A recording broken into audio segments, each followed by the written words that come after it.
Have you ever paused and really listened to the way you speak to yourself? I mean in those quiet moments when no one else is around, when something goes wrong, or when you are lying awake at night thinking about your life. That voice inside your head, the one you think is harmless, is actually the architect of your entire reality. Let me ask you something. What do you tell yourself when you fail? Do you say, "Of course I failed. I am always messing things up"? Or do you say, "That was tough, but I will learn and do better next time"? The difference between those two responses is not just emotional. It is psychological. It is behavioral. And over time, it becomes physical. One builds you. The other slowly destroys you. You see, your inner dialogue is not just background noise. It is your instruction manual for life. If you constantly say things like, "I am not good enough, I am too late," or "people like me never win," you're not just expressing doubts. You are writing the code that runs your decisions. That code influences what risks you take, who you allow into your life, what dreams you pursue, and how you bounce back after failure. Think about this. If someone followed you around all day and said out loud everything you say to yourself in your mind, would you let them stay? Would you call them a friend or an enemy? Most people live their whole lives never realizing that they are being bullied by their own thoughts. And worse, they believe those thoughts are facts. But they are not. They are just stories.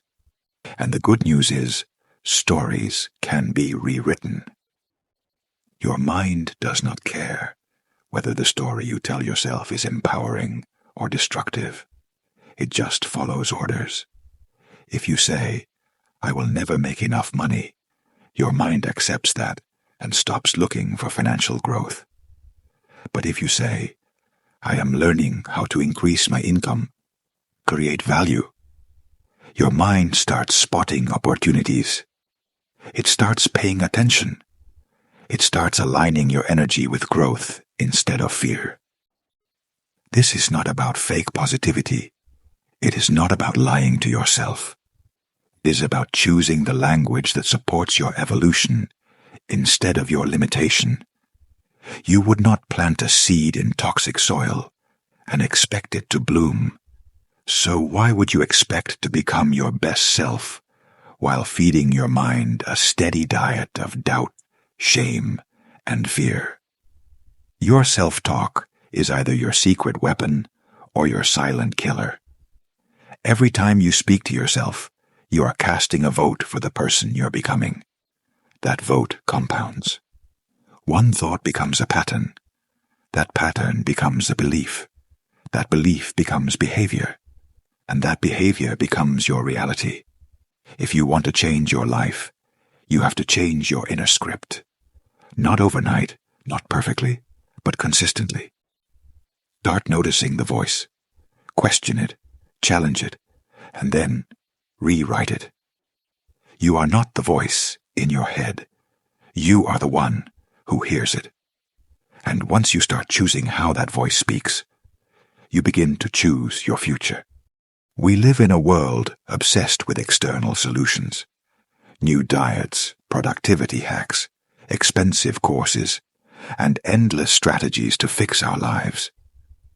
But what if the most powerful change does not come from outside? What if it comes from the way you speak to yourself? This is not just motivational talk.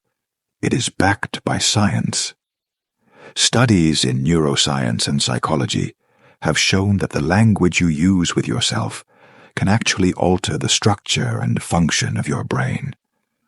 That means your inner dialogue is not just noise.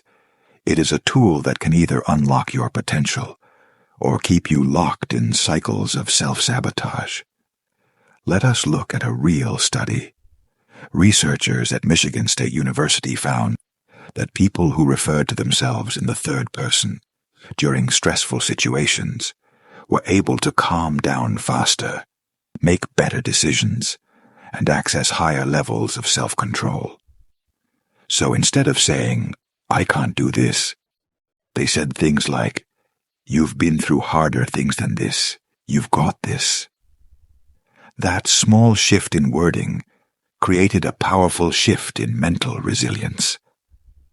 Another example comes from elite athletes. Almost every top performer in sports, from Serena Williams to Michael Jordan, has used self-talk as a core part of their training. Before a game, during a tough match, or even in practice, they do not just train their bodies, they train their inner voice. They repeat phrases like, "Stay focused, 1 point at a time, I am in control." These are not just empty words. They act as mental programming that sharpens focus, reduces anxiety, and keeps the body aligned with the mind. And it goes even deeper. Self-talk influences your body's biochemistry. Positive self-talk can reduce levels of cortisol, the stress hormone, and increase dopamine, the chemical responsible for motivation and reward. Your brain does not know the difference between imagined success and real success. So when you speak to yourself as if you are capable, competent, and improving, your body starts responding as if it is true. But here is where most people get stuck. They think self-talk has to be overly positive or unrealistic. That is not true. The goal is not to lie to yourself. The goal is to redirect your focus. It is about replacing self-defeating thoughts with self-directing ones. Instead of saying, "I always mess up," say, "This is hard, but I am figuring it out." Instead of, "Nothing ever works out for me," say, "Not everything works out, but I learn and adjust faster every time." These small changes might feel awkward at first. That is because your brain has been conditioned by years of criticism, comparison, and fear. But just like a muscle, your mind adapts to what you consistently practice. The most important part of this? Repetition. Your brain wires itself based on what it hears most often. That means the more often you say something, especially emotionally charged statements, the more deeply it becomes embedded in your subconscious. You do not need to scream affirmations in the mirror or fake happiness, but you do need to choose your words like your life depends on it, because in many ways it does. Your words are not just describing your life, they are designing it. Every one of us carries two voices inside. One lifts us up, the other tears us down. These voices are not external. They are both born inside our own minds, and yet they shape every decision we make, every dream we chase, and every version of ourselves we become. The first voice is the critic. It is harsh, unforgiving, and loud. It says things like, "You are a failure, why even try?" or "They are better than you." This voice has been shaped by years of rejection, fear, and comparison. Sometimes it echoes the voices of people from our past, parents, teachers, bullies, anyone who told us we were not good enough. And over time, we started to believe it. The second voice, that is the coach, the encourager, the quiet, steady presence that says, "You can handle this, you are growing, you have what it takes." It is not blind optimism, it is grounded confidence. It is the voice that believes in potential, even when evidence is still being built. Most people go through life only hearing the critic, not because the coach is silent, but because they never learned how to tune into it. The critic is louder because it is fueled by fear, and fear always shouts. But confidence whispers. It does not need to scream because it trusts the process. Here is the truth. Both voices will always exist. You cannot fully silence the critic, but you can choose which one you listen to. And more importantly, you can train the coach to speak louder. Start noticing when the critic shows up. It usually appears in moments of risk, vulnerability, or ambition. That is when it tries to protect you by keeping you small. It says, do not speak up. Do not apply for that job. Do not be seen. Because being seen might lead to rejection. But what the critic forgets is that staying small guarantees regret. When the critic says, you always fail, answer it with, maybe I have failed before, but I have also grown. I am not the same person I was. When it says you will embarrass yourself, respond with, trying and growing is better than standing still and shrinking. Talking back to the critic is not weakness. It is mental discipline. It is how you reclaim control over the narrative that runs your life. The more you speak like the coach, the more you become like the coach. And here is the key. Repetition and tone matter. Speak to yourself the way you would to someone you love. Would you look your best friend in the eye and say, you are pathetic? No. Then why say it to yourself? There is power in choosing a different voice. Not just to feel better, but to do better. Because when your inner world shifts, your outer world follows. And it starts with a decision to stop letting your critic drive your life. To start listening instead to the voice that believes in your potential. That voice that says, yes, it is hard, but you are stronger now. Let us keep going. That voice is not a fantasy. It is already inside you, waiting. So how do you actually change the way you talk to yourself?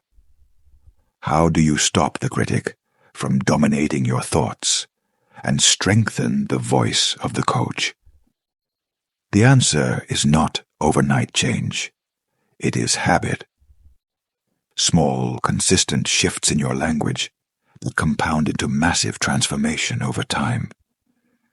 The first habit is awareness. You cannot change what you do not notice.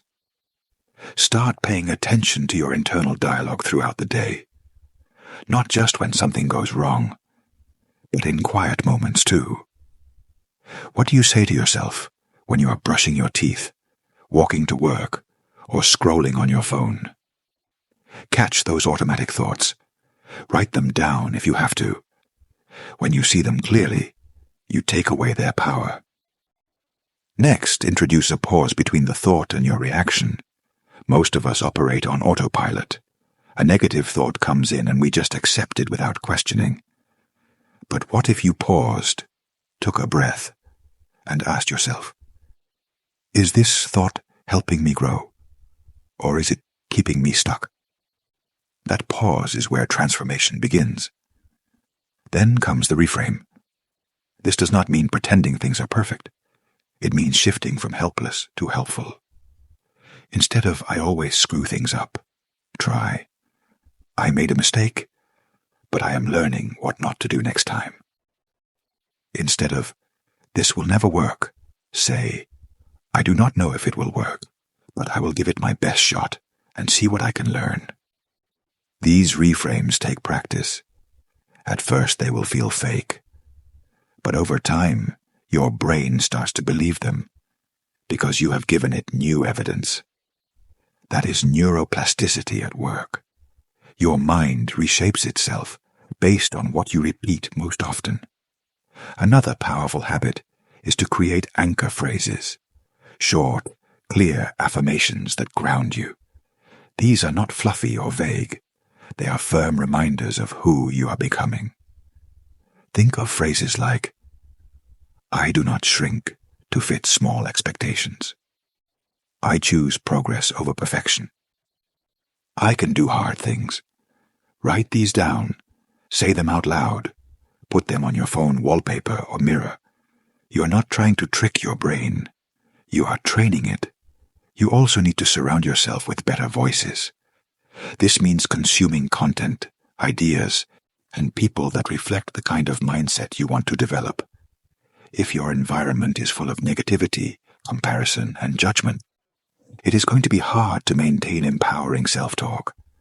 But when you hear voices that challenge you, uplift you, and remind you of your strength, your inner voice starts to follow.